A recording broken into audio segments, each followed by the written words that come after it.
Agora no Bom Dia Clube, entrevista.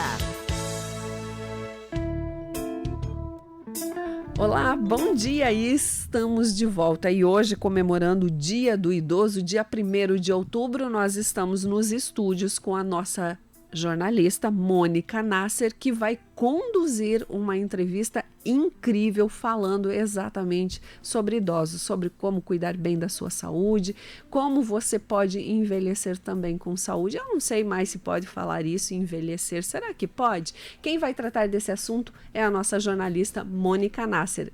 Bom dia, Mônica. Bom dia mais uma vez, Clau, a todos aqui, a todos os ouvintes. E que bom estar aqui para falar sobre esse tema que interessa a todos nós, né? Não tem como. Sim. Nesse Dia Internacional e Nacional das Pessoas Idosas.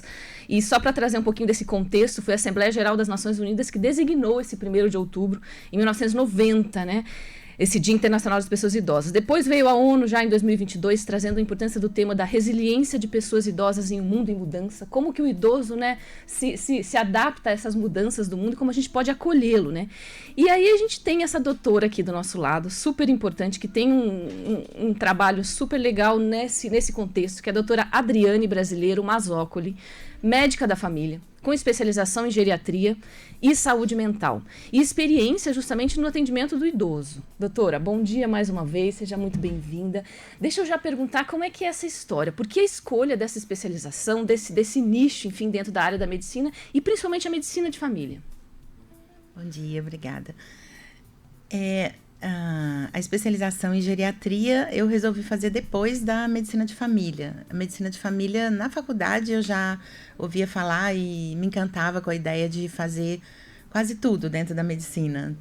Eu gostava de tudo na faculdade, eu só não gostava de cirurgia, mas porque não houve muito treinamento na época. Eu formei em 95 e eu realmente gostava de tudo, de pediatria, de clínica geral, de idoso, de ginecologia. Eu realmente gostava de tudo e achava difícil escolher um nicho específico. E medicina de família para mim foi isso, foi trabalhar com tudo. E claro, as famílias são fundamentais para a gente ajudar e manter, né, e melhorar dentro do possível a saúde de todo idoso. E com o tempo, então anos depois que eu me formei, eu resolvi fazer outra pós-graduação. E eu fiquei muito entre pediatria e geriatria. E geriatria era uma coisa nova, que tinha pouca gente na área, mesmo sendo uma cidade grande, a minha cidade, em Minas, e no país todo, né? Então a senhora é mineira? Sim. E eu resolvi, achei assim um grande desafio, e tinha colegas fazendo no Rio de Janeiro. Na minha cidade não tinha pós-graduação em geriatria, eu tive que ir ao Rio de Janeiro, na Estácio do Rio, e havia poucas residências, como ainda há, infelizmente, menos do que eu acho que deveria no país, e pós-graduações haviam algumas. E eu fiz e me encantei muito, e passei daí em 2000 para adiante atuar na área. E logo em seguida fiz saúde mental, porque sempre amei a psiquiatria. Na faculdade, na verdade, achavam que eu ia ser psiquiatra, porque eu gostava muito, tirava notas boas. Mas eu não gostava de hospício, não gostava de hospital psiquiátrico, via que era uma grande prisão, assim, onde acontecia muita coisa ruim, e eu não queria fazer residência num local assim, tendo que estar num local assim. Então, eu nunca pensei em fazer residência de psiquiatria. Hoje as coisas são bem diferentes, mas eu formei em 95.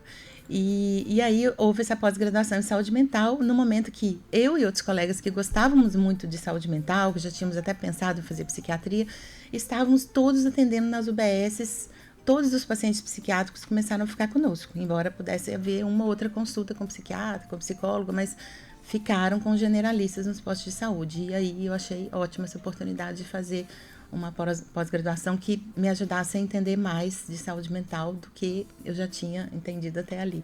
Perfeito. Doutora, me diga uma coisa, a senhora também é representante da Associação Médica no Comus, né, Conselho Municipal de Saúde, desde outubro. E atua na medicina, como a senhora falou, na saúde particular e pública há 28 anos. E trabalha muito com a promoção da saúde, com prevenções. Eu achei super interessante. Prevenção, tem prevenção primária, tem secundária, tem terciária, tem quaternária. Vamos falar sobre essas prevenções. E a questão do idoso, né? Qual que é a importância disso e quais são essas demandas?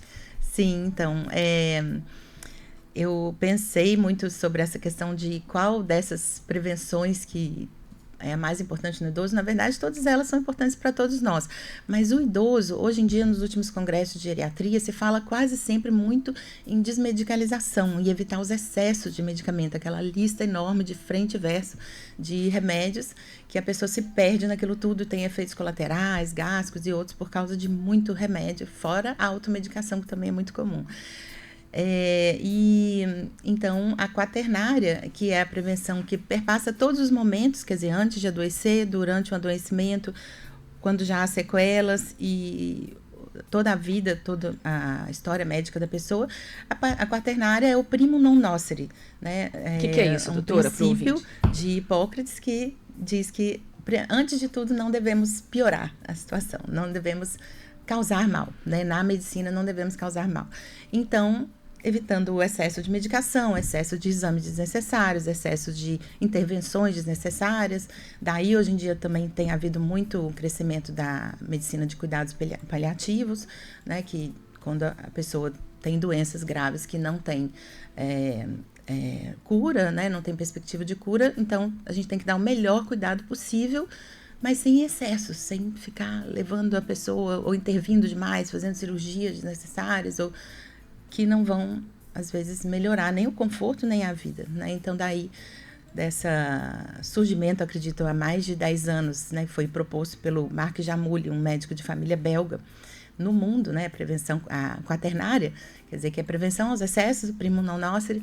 Então, isso precisa muito da gente, nós precisamos muito de lembrar disso a todos os momentos do atendimento ao idoso, especialmente, porque ele, muitas vezes, ele está usando por conta própria várias coisas, ele pega dicas com colegas, vizinhos, e ele, às vezes, deixa de usar ou não sabe como parar de usar determinado remédio, quer parar e para sozinho, um dia toma, outro dia não toma. Então, a gente tem que saber que isso é um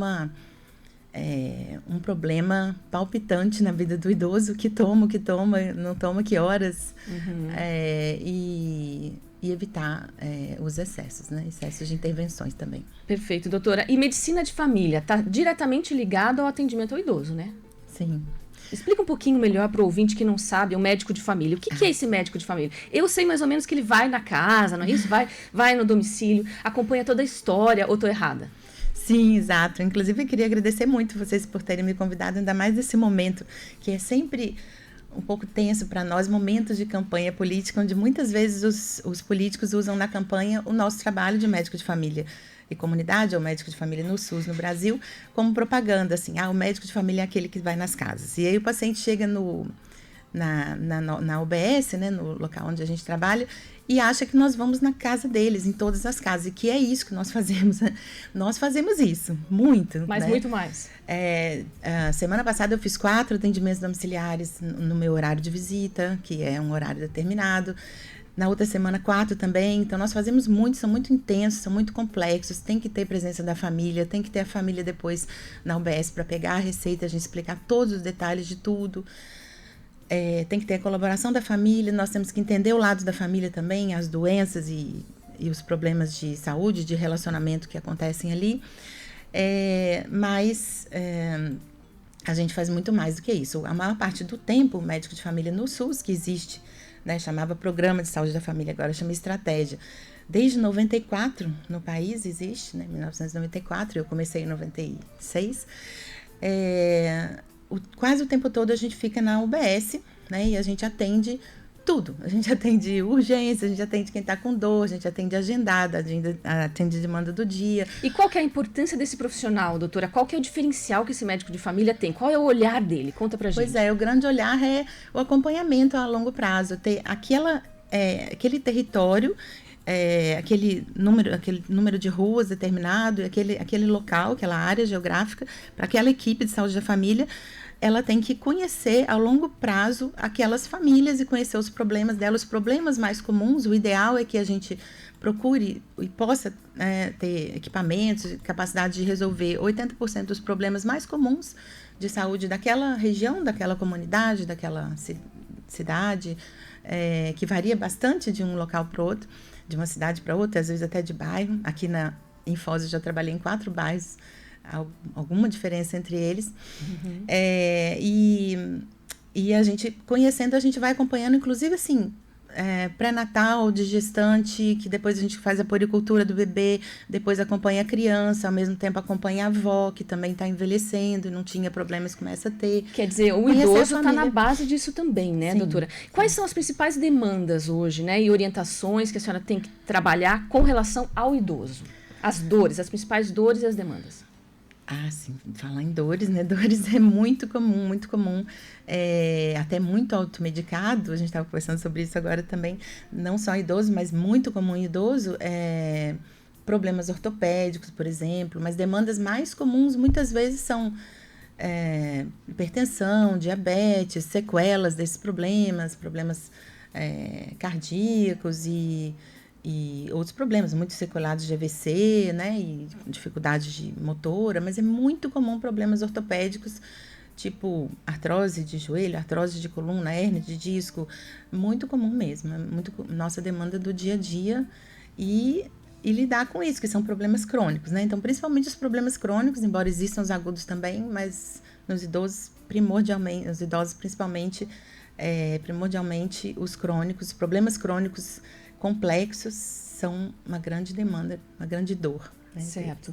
Eu vou até complementar aqui, trazer uns dados também, doutora, do Ministério da Saúde, para a gente falar da importância desse tema de hoje. Olha, a composição da população mundial, ela mudou drasticamente nas últimas décadas.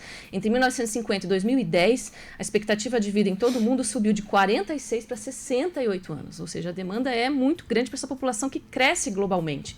Então, havia 703 milhões de pessoas com 65 anos ou mais em 2019. Claro que hoje esse número ainda aumentou mais, né? E nas próximas 3 décadas, a população idosa no mundo deverá mais que dobrar, atingindo 1,5 bilhão de pessoas em 2050, com o aumento mais rápido ocorrendo em países com menos desenvolvimentos. Quer dizer, é fundamental a gente trabalhar a questão do idoso, né? O que é a gente promover saúde na pessoa idosa? Olha, promover coisas... É muito comum que eles entendam que é importante a gente estar ligado à saúde natural. Portanto, hoje em dia, por exemplo, os nutricionistas, né, os especialistas em alimentação, nutrição, falam muito que a gente deve desembalar menos e descascar mais, né? Então, alimentos naturais e fugir dos excessos de carboidrato e incluir proteína na alimentação. É muito comum eles saírem disso, porque às vezes o carboidrato é mais fácil de mastigar e tudo, e vão diminuindo a proteína e as legumes, verduras, frutas também. Que dificuldade na alimentação. E outra coisa que eu vejo muito, né, que é muito comum, muito incrível, porque Foz é um lugar lindo, muito iluminado, cheio de sol, 9 meses ou mais, muito mais por ano, e as pessoas muitas vezes não tomam 15 minutos de sol por dia. Vitaminas. E a diferença é grande. O sol não é uma vitamina, a vitamina D não é uma vitamina, é um hormônio que a gente produz se a gente toma sol. Mas se a gente não toma, a gente não produz. E isso dá muita diferença na saúde física e mental, evita depressão, evita osteoporose, né, mantém a imunidade mais alta, se pegar uma gripe ou uma dengue fica menos grave. Então, qual que é a indicação para o idoso nessa questão de tomar sol? Quanto tempo, em que horário, doutora, de repente para o ouvinte que está escutando? Hoje em dia os especialistas todos, tanto reumatologistas, nutrólogos, indicam aproximadamente 15 a 20 minutos de sol por dia. Isso varia um pouco com o tipo físico da pessoa, se é mais branca, se é menos branca, se é mais negra. No máximo 30 minutos de sol por dia, sem filtro solar, entre 11 da manhã e 3 da tarde. Eu falo isso em quase todas as minhas consultas, eu tenho documentos que eu imprimi sobre isso. E dá muita diferença. E a gente muitas vezes não tem esse costume. Eu falo assim, pode ficar dentro de casa, sentado numa cadeira ou na sua cama, abre a janela, sem vidro, e fica ali, com braços e pernas expostos ao sol. Como é muito comum, a gente sabe que aqui em Foz é muito comum câncer de pele também, né? Infelizmente até melanoma, mas então a gente sempre, o certo é recomendar proteger o rosto e os olhos, para também não haver problemas nos olhos com o sol. Com um chapéu, pode ser um filtro solar, mas pode ser um chapéu com abas desses das antigas, que proteja essa parte de cima onde a gente sempre está tomando algum sol, e é a parte mais comum de ter câncer de pele. E tomar aquele solzinho ali, 15, 20 minutos, porque é o jeito mais barato, eu falo, de manter a vitamina D.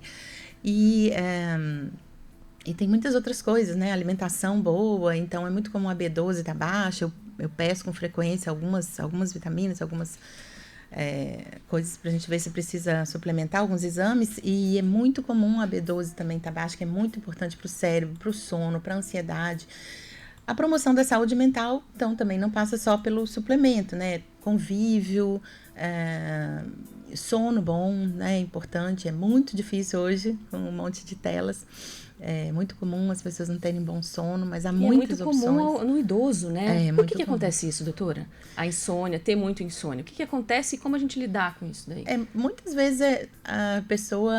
A minha sogra mora comigo, tem 85 anos, e ela fala muito assim, que ela acorda de madrugada, às vezes, pensando nos problemas todos que aconteceram durante a vida. São muitos anos de vida e muitos problemas. Todos nós temos problemas. Agora, tem a questão também biológica de diminuir a melatonina, principalmente depois da menopausa, né? E depois da 60, 70 anos é muito comum diminuir mesmo o sono. Na mulher é muito comum isso depois da menopausa ser um marco, né? Daí em diante a pessoa sempre tomar aquele Rivotril, sempre tomar algum remédio, porque ela passou a ter insônia, passou a ter ansiedade, passou a ter hipertensão. E então, conviver, o que a gente tem que fazer? Conversar, ter amigos, ter vida social e manter, enfim, há pouco tempo teve a jornada de psiquiatria aqui, eu fui, a prefeitura me convidou, e um médico psiquiatra estava falando sobre ansiedade em criança. Eu fiz um pré-curso sobre saúde mental de crianças, e ele falou qual é o único remédio que a gente pode receitar para todo ansioso, todos os ansiosos. Tem um método, né, que todos nós deveríamos procurar usar, que tem um nome em inglês, mas que significa estar aqui agora. Pensar no aqui e agora, não ficar pensando no ontem, que já foi, nem muito no amanhã, que é característica da ansiedade. Será que amanhã eu vou ter dinheiro? Pensar muito no futuro, pensar, né? Estar aqui agora, mindfulness é o nome. E isso é um tipo de meditação, é um tipo de atitude que se deva ter no dia a dia, que ajuda muito, se a pessoa conseguir pensar só muito mais agora do que no ontem. No estar presente. Então, o que a doutora está trazendo, me corrija se estiver errado, que está muito ligado à saúde mental também, né? Essa questão da insônia e dos outros processos. Mindfulness, realmente, ele é muito usado mesmo hoje nessa medicina de estilo de vida, né? Eles falam muito. E a prática da atividade física também influi na saúde mental do idoso? Como é que é, doutora? Sim, de todo mundo, né? Porque hoje em dia tem muita criança também que não faz atividade física, e às vezes é uma luta tirar ela de frente do videogame. Mas quando a gente fala do idoso, a gente também fala de uma questão social na dança, por exemplo, doutora. O que a senhora pode falar sobre isso? Ontem eu fui conhecer com a minha sogra o Centro de Convivência do Idoso. E eu achei uma graça, que estava bastante gente lá. Ela falou, hoje tem pilates lá. Eu não vi, eles estavam fazendo algum tipo de atividade física, e eu falei, meu Deus, que maravilha, eu não conhecia. Então, assim, é realmente essencial vários tipos de atividade física. E, na verdade, os professores de educação física, os bons professores, falam, a gente deve fazer sempre o que a gente gosta.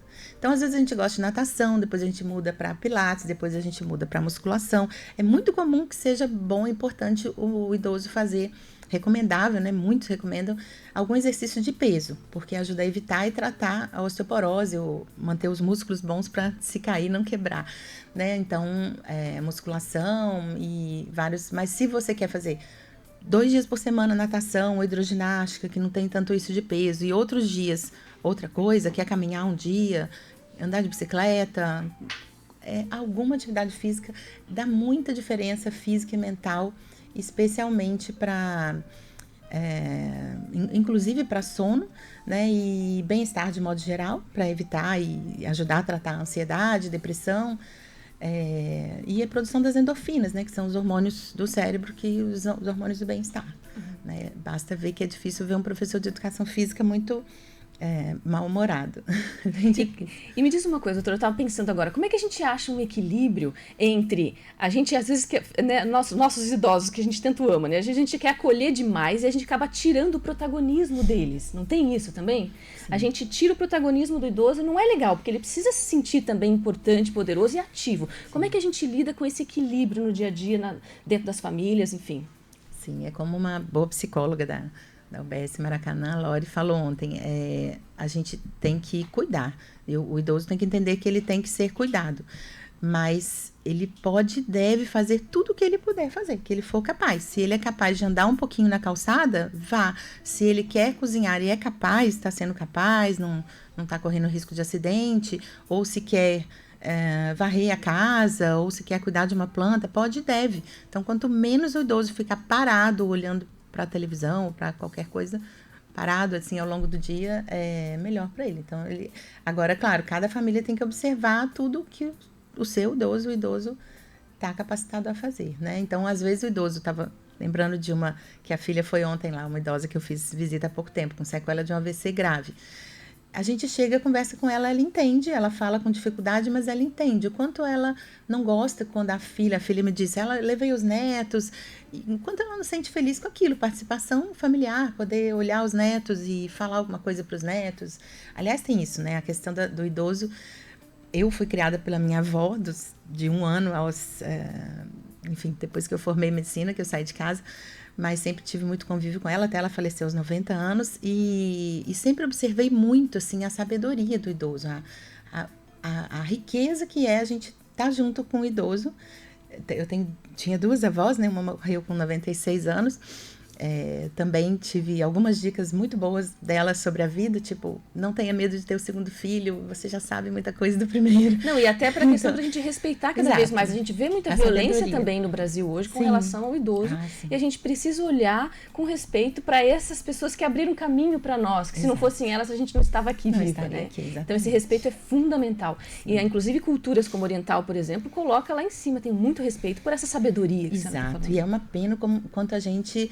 Apesar de tudo isso, a população está envelhecendo, a gente vai levando isso só para o lado da saúde. Assim, no mundo ocidental, pelo menos no Brasil, isso é muito comum, assim, a gente não pensar no idoso como uma riqueza de sabedoria.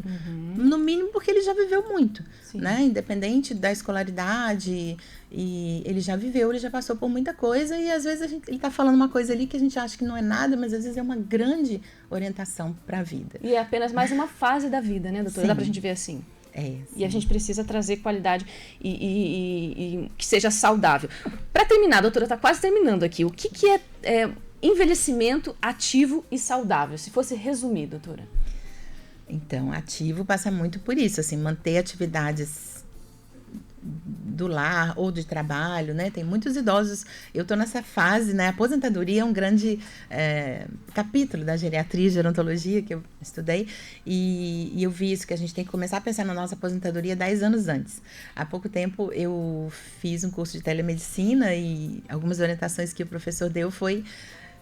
porque eu já tenho 28 anos, ele falou, você pode já ir pensando na sua aposentadoria. Eu realmente já posso me aposentar, mas... não tinha parado muito para pensar nisso, né? Então, assim, a gente deve pensar na questão da atividade, mudar a atividade. É muito comum os idosos, quando param de trabalhar... Tem depressão. Minha mãe parou 75 anos, procuradora municipal, só porque ela tinha que parar, não podia continuar, servidora pública. Então, é muito comum o idoso que para, se ele não tiver parado para pensar nisso antes, o que ele vai fazer depois, o que ele gosta de fazer, o que ele pode, o que ele consegue... ficar depressivo. Então, manter atividade, sim. Qual atividade? Sair para passear na calçada, varrer a casa, cozinhar ou não, tomar sol, fazer alguma atividade física. Qual? A que ela gostar, a que ela quiser, a hora que for possível ali, e manter a alimentação melhor possível. Isso às vezes é bem complexo, tem que sair, tem que comprar alguma coisa específica, tem que pensar em qual legume, qual verdura que gosta, que vai comer, qual tipo de carne. Isso é muito bom, poder gastar tempo com isso, né? E manter um bom convívio com a família. Então, isso que eu acho importante, que assim, as famílias seria muito bom, é muito bom para a sociedade se as famílias, por mais que os idosos tenham defeitos, né, um grande geriatra uma vez me ensinou, assim, os problemas que, se eles não resolveram até 60 anos, foi ele que disse, doutor Assuero, que meu guru lá de Minas, mas pode ter mudado um pouco as coisas. Mas é muito comum que, assim, problemas mentais ou neuroses que às vezes não se resolveram até os 60, é mais difícil se resolver depois. Então, a gente tem que conviver com aquilo ali, com aquele jeito ansioso, ou com aquele jeito assim, mas sabendo que o idoso sempre é uma fonte de grande sabedoria, experiência de vida e ensinamento. Então, manter esse convívio e respeito. Ai, perfeito. Eu acho que a gente finaliza aqui. Para o ouvinte que sintonizou agora, a gente conversou com a doutora Adriane Brasileiro Mazzocoli Silva, médica de família, com especialização em geriatria e saúde mental. Eu adorei, Cláudia, e você? Adorei também, achei super interessante, e eu tenho uma irmã que diz assim em relação à minha mãe, né? Minha mãe tem 75 anos. A gente tem que gastar ela do jeito que ela é, gastar, é usar, é assim mesmo. Depois chegou uma certa idade, né, doutora? Não tem jeito, não vai mudar, não tem jeito. Quem é que tem que mudar somos nós, os filhos e quem convive, e ter aí esses idosos que acolhê-los, acolher. Com muito amor. Exatamente. Então foi uma entrevista incrível, doutora, muito obrigada, foi um prazer recebê-la aqui. Obrigada. A doutora Adriane Brasileiro Mazzocoli Silva, ela que é especialista em geriatria, geriatra. Mônica, muito obrigada também por ter vindo aqui, dar pra gente fazer o nosso Bom Dia Clube ficar com muito mais conteúdo, mas principalmente conteúdo de qualidade para você que está do outro lado. Muito obrigada pelo carinho, continue com a gente, porque daqui a pouquinho, depois do intervalo, a gente volta com música, informação e entretenimento para você. Não sai daí que a gente volta já.